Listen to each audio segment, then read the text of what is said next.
Muito bem, no programa de hoje nós convidamos nosso querido amigo, companheiro da Rádio Bragança AM, o radialista José Neto conosco. José, seja bem-vindo, estava com saudade já de você. Boa noite a você, Antônio Carlos, amigos telespectadores do Coletivo de Imprensa. Para mim também, já estava com saudade e mais na noite de hoje, pertinente, como diria aí o Dr. João Soares, né? Um assunto importante, porque eu sou da velha guarda ainda. Tudo que você planta hoje, você colhe amanhã. E falar de planejamento, falar de tecnologia... Planejamento urbano ainda, que você sempre se preocupa nos programas. Então, realmente é um tema muito importante. Muito bem, o nosso convidado de hoje é Luiz Truzzi. Ele é engenheiro automotivo, tem 53 anos de idade, com pós-graduação em planejamento de transportes na Inglaterra. Foi membro fundador da Associação de Engenheiros Automotivos e também da Associação Nacional de Transportes Públicos. Fanático por competição, trabalhou como mecânico de Nelson Piquet. Vai nos contar um pouquinho da importância também da Fórmula 1 hoje nos dias atuais. Depois de ter sua própria consultoria, né, em relação também na área de energia alternativa, transporte e ambiente, juntou-se à família em 1995 na condução dos negócios e atualmente dirige as lojas do grupo Auto R Renault, lojas em Bragança, Atibaia e também em Itatiba, com 11 anos de atuação na nossa região. Luiz, boa noite, seja bem-vindo conosco no programa Coletivo de Imprensa. Boa noite, Antônio Carlos, boa noite, telespectadores. A ideia aqui é a gente fazer uma apresentação do que é futuro do automóvel. O automóvel faz parte do nosso dia e não vai deixar de fazer parte do nosso dia. Ele dá mobilidade, ele dá conforto, ele dá prazer. Mas como é que vão ficar as nossas cidades? Como é que vai ser a tecnologia do automóvel para o futuro em relação à questão ambiental? Por que o automóvel vai cada vez mais, todo mundo compra automóvel? E por que ele está ficando cada vez mais barato, como é que está ficando cada vez mais acessível, né? Mas a gente tem que dar uma pensada. O meu mestrado, há anos atrás, foi pensando em cidades de porte médias brasileiras. Na época eu trabalhava ligado ao governo brasileiro, a gente fez bastante consultoria e a gente vê, infelizmente, eu estou falando que o meu mestrado foi há 20 anos atrás e eu continuei trabalhando na área, mas pouco se fez em termos de cidades, principalmente em cidades de porte médio, como é Bragança, como é Atibaia, e como são todas as cidades de porte médio no Brasil.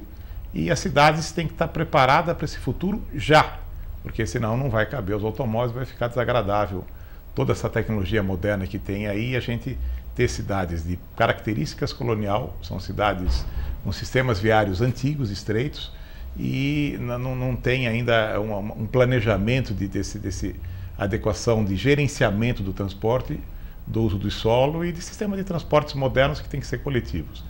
Então a gente vai dar uma andada nessa história, a gente vai trocando ideia como é que a gente vê o automóvel em si.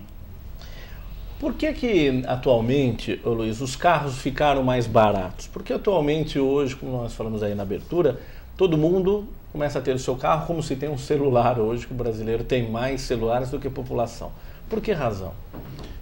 É uma coisa bem natural e é fácil de entender isso, Antônio Carlos. Aí o carro, quem faz carro hoje não é ser humano, quem faz carro é robô, é robótica, é automação.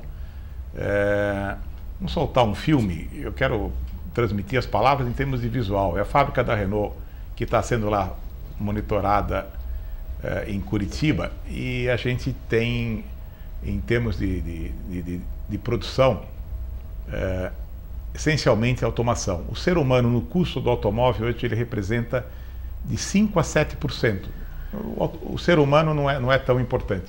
Então você vê aí muito máquina, robô, só máquina, e cadê o ser humano? Ele está dentro de uma cabine ao fundo comandando essa máquina ou apenas gerenciando o trabalho dela. Então isso é um robô produzindo um Renault lá em Curitiba. Agora, é lógico, Luiz, que o tempo ficou mais curto para a montagem de um carro, é lógico, é evidente. Mas esse tempo é muito mais curto? O tempo de montagem, o tempo de produção? Quando agora é a máquina que faz? Não, em termos de produção, sem dúvida. Você consegue ter o carro popular hoje, em termos de produção de manufatura, de montagem, é 2 horas e 20, 2 horas e 15. 2 horas e 20? Antes eram processos de 10 horas. Então isso é baixa de custo. É exatamente baixa de custo, e essa é uma realidade. Ponto 2, Antônio Carlos, quando você faz um carro, eu vou dar o exemplo do Sandero, que eu acompanhei o processo, sei quem fabricou, inclusive o engenheiro-chefe é amigo meu. Ele foi projetado, o Renault Sandero, na Berrini, em São Paulo, no centro de design da Renault. Só que ele foi projetado para ser um projeto mundial. Hoje ele está em produção, está sendo comercializado em 55 países, em outras 4 plantas mundiais. Então, quando você faz um carro, você faz em produção de escala. Quando é um parafuso do retrovisor, ele é produzido para todos esses carros que estão nos 55 países. Dá uma economia de escala, isso que faz o carro ser barato. Automação e principalmente economia de escalas. Isso é uma realidade. E um detalhe também, principalmente aqui no Brasil, né, Luiz, boa noite a você, é a questão também da facilidade de se ter automóvel através das linhas de crédito, né? Hoje, antigamente se fazia um financiamento de automóvel para 12 meses, você pode financiar até 72 meses, quer dizer, ficou mais acessível o automóvel ao ser humano. Esse é o lado, a gente que comercializa, distribui automóvel há 57 anos, meu pai começou em 52, é o ponto básico. Por que o automóvel ficou então? Ele é barato e ele é acessível ao crédito, num país chamado Brasil, que controlou a inflação, e hoje você tem ele financiado a 60 meses, 72, então ele cabe no bolso do usuário brasileiro. Então você pega um carro básico da Renault, um Clio, 23.990, uma entrada de 40%, que é o teu carro usado, R$8.000, vai ter uma prestaçãozinha na faixa de 399 e dá para pagar uma família que tem uma renda média aí de 1.200, 1.500, somando o que todo mundo ganha na casa. E daí o pessoal sai de carro novo. Então, essa acessibilidade ao crédito fez com que explodisse as vendas no Brasil. Nós estamos indo para 3 milhões e 600 milhões de carros e vai continuar crescendo. São 5 milhões de carros em 2014 no mercado brasileiro. E tem a parcelinha que vai cair aqui em Bragança, em Atibaia, e a gente tem que preparar as cidades para que esses carros possam circular. É acessibilidade. A média americana é cada 2 habitantes um tem carro. Tem cidades ricas que tem meio habitante para cada carro. Tem gente lá que tem 2 carros na garagem, né, e ele é sozinho. Então, país rico dá isso daí. Você pega a Califórnia nessa média. A média brasileira é 8 habitantes por cada automóvel. Então, caiu rapidamente. Aí. Que a média europeia, Espanha, Portugal, vamos se classificar assim, é 4 habitantes por automóvel. Então, rapidamente a gente vai chegar nessa média europeia ou do leste europeu. Então, o Brasil é um mercado fantástico para as montadoras. Hoje o Brasil se está... De médio prazo, vai? O Brasil hoje ele é exatamente o 4º mercado em termos de venda no mundo. Você viu lá mais de 13 montadoras chegando, agora estão chegando as chinesas também, né? Com seus produtos baratos, como tudo. E isso é uma realidade. Então, é o 4º maior mercado. Então, como é que a gente vai alocar todos esses 4, 5 milhões de automóveis ano num sistema viário e pensar em segurança e pensar em emissões? Então, acho que é aqui que a gente tem que desenvolver a conversa hoje. Bom, eu queria também fazer a pergunta, já que estamos falando de tecnologia, porque também o material empregado nos automóveis mudou muito, né? A matéria-prima, né? Hoje a chapa, a gente até fala, né, que você vai fechar o capô do automóvel, se você fechar com muita força, você amassa, mas isso tem uma tecnologia empregada nisso para impacto e também os materiais utilizados no próprio acabamento. Fala um pouquinho para a gente dessa tecnologia, desse avanço também tecnológico nos materiais, Luiz. Em termos de materiais, tem exatamente a engenharia de materiais que desenvolveu. Hoje o carro, não só chapas mais leves, com tratamentos superficiais, porque o carro antigo ficava todo enferrujado. Hoje não fica enferrujado, não porque a chapa é boa, porque tem tratamento. Então, todo carro tem garantia de 5 anos de anticorrosão. O plástico, então a indústria petroquímica desenvolveu muito materiais nobres, então tem muito plástico e ele serve para aliviar peso. Como a chapa do teu velho Ford F1000, Landau, que era aquela chapona pesada, hoje é uma chapa de 0,7, antigamente era 2 milímetros. É para alívio de peso dos veículos. Os veículos têm que ser leves para serem econômicos e para emitirem menos. Então também existe uma engenharia de manufatura em cima disso. Então, não é que o carro dura menos porque o material é mais fraco, nada disso. Existe sim um modismo de design e de estilo. O pessoal tem projetos de carro, em termos de design, com prazo máximo de 7 anos. E para você projetar um carro, em termos de começar, vamos fazer um carro hoje, para ele estar pronto na rua e estar sendo iniciada a produção dele, vamos falar em termos de 2 anos de trabalho. Então, você tem 5 anos de produção depois para vender isso. E o pessoal já quer mudar de estilo.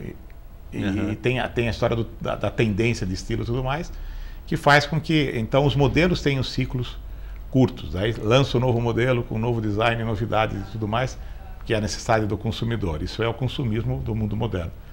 Em termos de durabilidade, a tecnologia é boa. Um carro faz perfeitamente 600 mil, 800 mil quilômetros e faz perto de 20 anos de uso, se bem mantido. E é uma realidade. Mas a tendência é que os carros tenham uma vida curta menor e sejam reenviados para remanufatura, que o Brasil tem que pensar nisso também. Né? Quando o carro fica velho, não adianta jogar ele num canto. Aquele metal, dá para amassar ele e fazer processos de fundição novamente. Reciclagem. Isso é um ponto básico. E tem um outro detalhe dos carros, Antônio Carlos, acho que os carros com certeza vão ficar muito pequenos. Eles vão ficar cada vez menores. Por que eles vão ficar menores? Tem uma ideia? O espaço físico na cidade. Certo, acertou, exatamente isso. Porque, queira ou não queira, não é Bragança, Atibaia, mas como nós vamos partir para uma individualização da mobilidade, cada um tem um carro.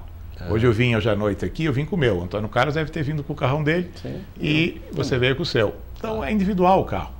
Então, para essas mobilidades individuais, o carro não tem necessidade de ser grande.